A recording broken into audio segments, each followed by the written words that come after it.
19वीं सदी के इख्तिताम पर आखिर कौन सा सुपर पावर ज़वाल पजीर हुआ और अमेरिका कैसे सुपर पावर बना? जी हाँ, स्पेन के वसी वारी सल्तनत ज़वाल पजीर थी। कई हिस्सों पर मरकज़ का कंट्रोल न होने के बराबर था। क्यूबा और फिलिपाइन में भी मरकज़ के खिलाफ बगावत उभर रही थी। स्पेन में उस बगावत को कुचलने की ताकत न थी। दूसरी यूरोपीय सल्तनतें भी ज़वाल का शिकार थी। कई इलाकाई ममालिक आपस में दस्तों व गिरबां थे। बैनुल रियासती तनाज़ात ख़त्म होने का नाम नहीं ले रहे थे। मशरिक़ के बईद में जापान पहले से ही बैरूनी इख्तलाफ का शिकार था। वो खुद अंदर से बड़ा कमज़ोर हो चुका था। अमेरिका एक मुनज़्ज़म मुल्क होकर उभर रहा था। उसकी ताकत दिन ब दिन बढ़ रही थी।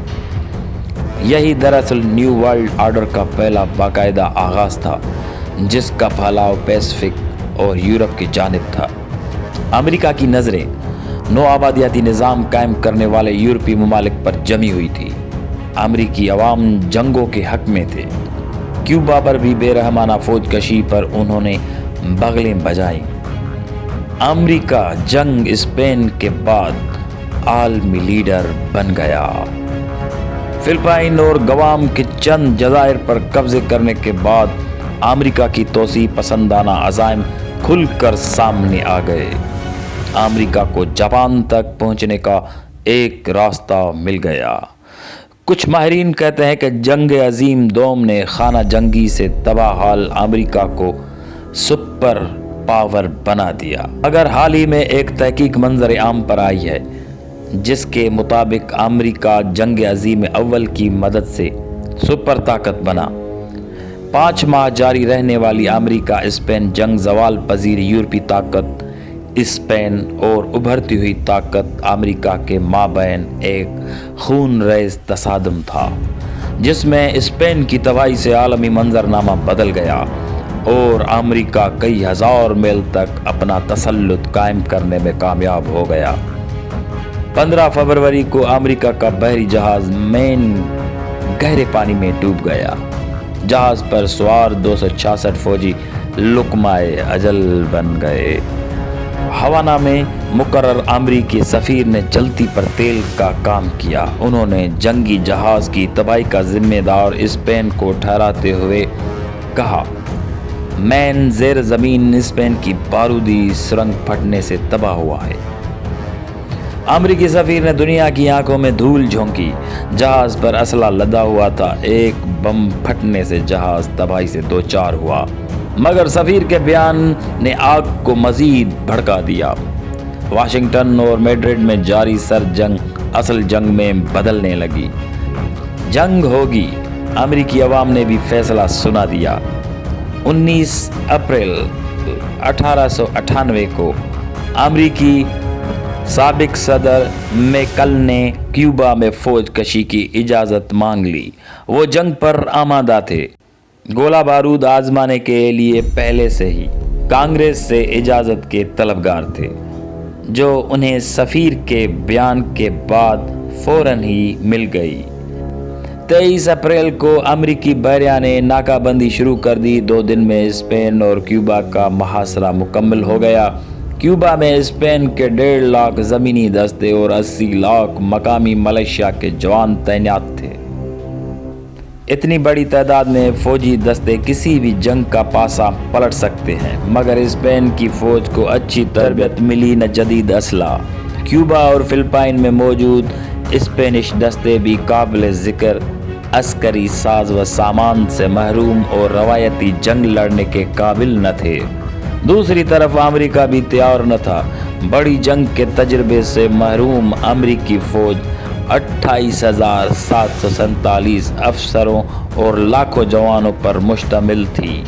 लेकिन ये फ़ौज एक जगह मुनज़्ज़म न थी, बल्कि कंपनियों की सूरत में अमेरिका भर में फैली हुई थी, क्योंकि मगरबी अमेरिकी कबाइल में खाना जंगी की चिंगारी सुलग रही थी।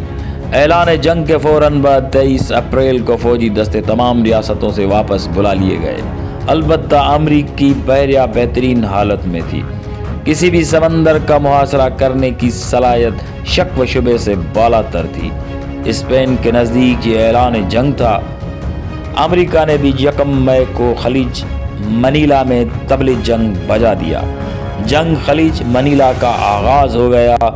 جارج اسٹیلی ایشیائی اسکواڈ کا کمانڈر تھا۔ جولائی کے مہینے میں وہ بڑی آسانی سے اسپین کے بحری بیڑے اور بری فوج کو شکست دینے میں کامیاب رہا۔ اس نے بالآخر فلپائن کی پوری ساحلی پٹی پر امریکی پرچم لہرا دیا۔ خلیج منیلا میں برائے نام لڑائی ہوئی۔ معمولی جنگ کے بعد اسپین کے مقامی فوجیوں نے ہتھیار پھینک دیے۔ کیوبا کے گرد و نواح میں مختصر جنگ کا فیصلہ 22 جون کو ہو گیا۔ امریکہ کی 5ویں کور نے کسی مزاحمت کے بغیر ایک علاقے پر امریکی جھنڈا لہرا دیا۔ اگلا نشانہ گوانتانامو بے تھا۔ ان دنوں سے گوانتانامو بے جنگی قید خانہ کہلاتا ہے۔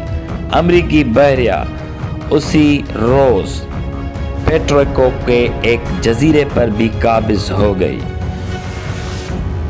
2 جولائی کو امریکی فوجوں نے جنگ سانتی یاگو ڈی کیوبا میں اسپین کی کیربین اسٹارگن کے پرخچے اڑا دیے۔ سان پیاگو میں اسپین کی بری فوج نے امریکی بحریہ کے خوفناک بمباری سے گھبرا کر 17 جولائی کو ہتھیار پھینک دیے۔ البتہ باقی حصوں میں جنگ جاری رہی۔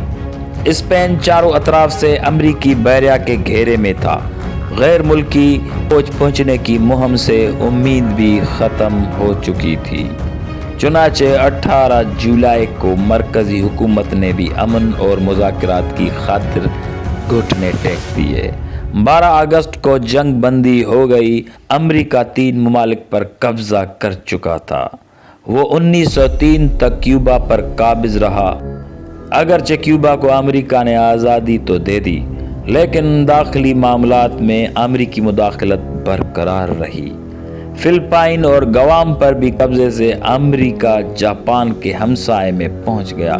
یوں وہ ایک بڑی سپر پاور طاقت بن گیا اور یورپ میں اسپین کی طاقت کا سورج ڈوب گیا۔